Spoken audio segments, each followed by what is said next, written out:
Demystifying LLMs, an under-the-hood guide to large language models. You've probably used ChatGPT or heard someone talk about it. But have you ever wondered what's actually happening behind the scenes? Today we're going to pop open the hood and explore how these incredible language models really work. Think of this as your technical guide to understanding the engine that powers modern AI. Let's start with something that might surprise you. When you're chatting with ChatGPT, you're actually interacting with two completely separate things. There's the chat interface you see on your screen, that's the application. And then there's the GPT technology itself. That's the engine doing all the heavy lifting. It's like the difference between your car's dashboard and the engine under the hood. You interact with one, but the other is where the magic happens. So what exactly is GPT? Let's break down that acronym because each letter tells us something important. The G stands for generative, which means it creates new text rather than just retrieving stored answers. The P is for pre-trained, meaning it's already learned from massive amounts of text before you ever interact with it. And the T stands for transformer, which is the breakthrough architecture that makes all of this possible. Together, these three elements create a system that can understand context and generate human-like responses. Now, here's where things get really interesting. Back in 2017, researchers made a groundbreaking discovery they called attention. Before this, AI models had to process words one at a time, like reading with a finger slowly moving across the page. But the transformer architecture changed everything. It can analyze all the words in a sentence simultaneously and understand how they relate to each other. Imagine being able to see an entire paragraph at once and instantly grasp all the connections between ideas. That's what attention enables, and it's why modern language models are so powerful. But how does an LLM actually generate text? Here's the fascinating part. It's all about predicting the next word. The model looks at what you've written, considers all the words it knows, and calculates the probability of what should come next. It's like having an incredibly sophisticated autocomplete that doesn't just guess one word, but thinks about thousands of possibilities and their likelihood. And here's something critical to understand. This prediction mechanism is actually the root cause of what we call hallucinations. When the model doesn't have enough information, it still has to predict something. And sometimes it predicts confidently but incorrectly. Let's talk about scale for a moment. When we say large language model, we really mean large. GPT-3 was trained on about 500 billion words. To put that in perspective, if you tried to read all that text, it would take you roughly 20,000 years reading nonstop.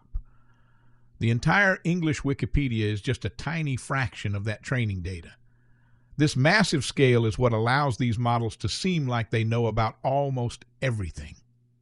You've probably heard the term parameters thrown around. What does that actually mean? Think of parameters like muscle memory in an athlete.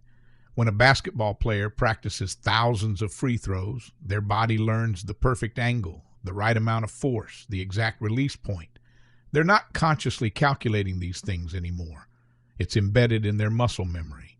Parameters work the same way in neural networks. Through training on billions of examples, the model makes millions of tiny adjustments, micro-tuning its internal weights until it develops an intuition for language patterns. GPT-3 has 175 billion of these adjustments, each one contributing to its ability to understand and generate text.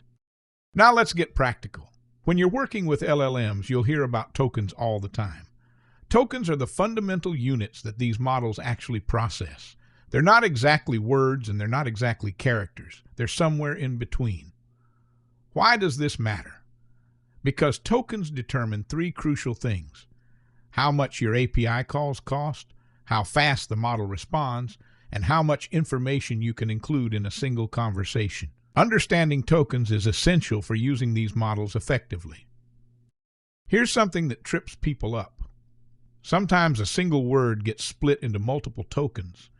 Common words like the or cat are usually one token, but unusual words or technical terms might be split into several pieces. For example, supercalifragilisticexpialidocious would be broken into multiple tokens because the model encountered those smaller chunks more frequently during training. This tokenization process affects everything from pricing to performance. Every LLM has what we call a context window. Think of it as working memory. It's like a whiteboard where the model can see your entire conversation, but that whiteboard has limited space. Once you fill it up, older information starts getting erased to make room for new stuff. And here's something crucial. LLMs don't have native long-term memory. Each conversation exists only in that temporary context window. When the window fills up, the model literally can't see the earlier parts of your conversation anymore. This is why sometimes it seems to forget what you talked about earlier. Let's talk about creativity. There's a setting called temperature that controls how predictable or creative the model's responses are. At low temperatures, like 0.2, the model plays it safe. It picks the most likely next word almost every time. This is perfect when you need factual, consistent answers. At medium temperatures, around 0.7, you get a nice balance. The model still makes sensible choices but adds some variety. And at high temperatures, above 1.0, things get wild and creative. The model takes more risks, explores unusual combinations. High temperature is great for brainstorming or creative writing, but terrible for tasks requiring precision.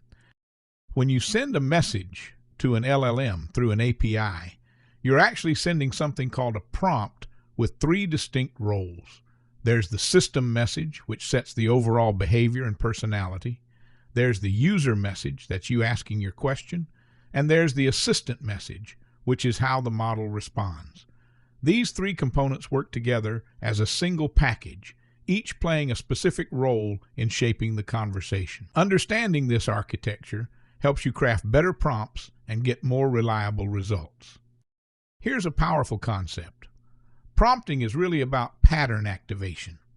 When you write a prompt, you're not just giving instructions. You're activating specific patterns the model learned during training. A negative example. If you just ask, summarize this article, the model has to guess what format you want. It might give you bullet points or a paragraph or something completely different.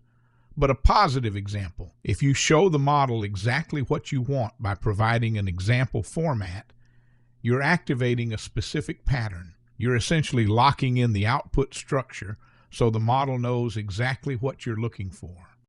This brings us to zero-shot versus few-shot prompting. Zero-shot is when you give the model a task without any examples. You're asking it to guess what you want based purely on your description. Few-shot is when you provide examples in your prompt. You show it a couple of input-output pairs, and suddenly the model locks onto that pattern. It's the difference between telling someone write formally versus showing them 3 examples of formal writing. Which do you think would give more consistent results? Few-shot prompting dramatically improves accuracy and consistency. Finally, let's understand the complete operational loop. You send a prompt. The LLM processes it through its neural network, analyzing patterns and context. Then it generates output 1 token at a time, each word building on what came before. And here's the limitation you need to remember. LLMs only generate text. They don't take real-world actions. They can't send emails, make purchases, or interact with the physical world unless you build additional systems around them. The model itself is purely a text generator, incredibly sophisticated, but fundamentally limited to producing words. So there you have it. We've gone from the basic distinction between interface and engine all the way through the operational loop. You now understand transformers, attention mechanisms, tokens, parameters, context windows, temperature, prompt architecture, and prompting strategies. These aren't just abstract concepts. They're the practical knowledge you need to use LLMs effectively. Whether you're building applications or just trying to get better results from ChatGPT, understanding what's happening under the hood makes all the difference.